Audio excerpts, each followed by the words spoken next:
एकरा को जान देशवा हमार महान हवे।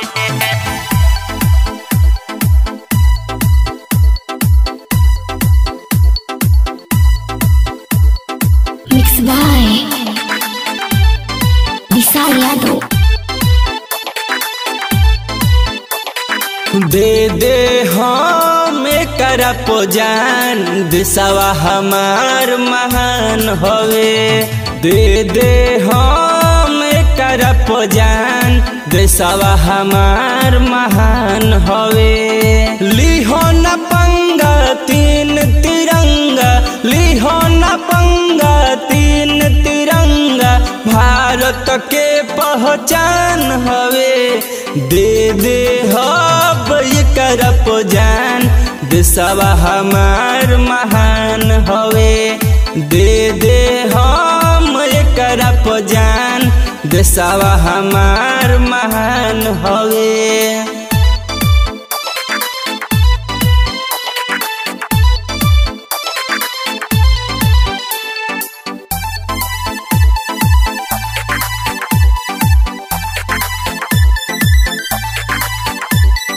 कितना वीर शहीद भइले सीना तान के लड़ले। घुसपैठिया आतंकी कुल के घर में घुस के मरले। घर में घुस के मरले, घर में घुस के मरले। कितना वीर शहीद भइले सीना तान के लड़ले। घुसपैठिया आतंकी कुल के घर में घुस के मरले। घर में घुस के मरले, घर में घुस के हर एक बच्चा बच्चा तो देशवा के अपना शान हवे। हर एक बच्चा बच्चा तो देशवा के अपना शान हवे।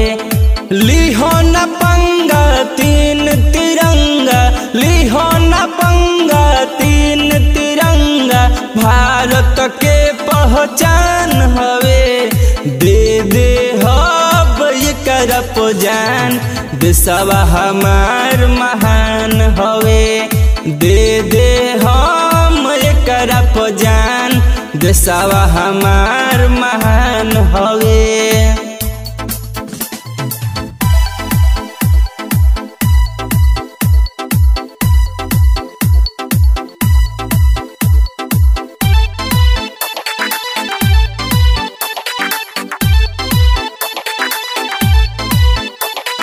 कोफन बांध के बॉर्डर पर रहेले हरदम खड़ा।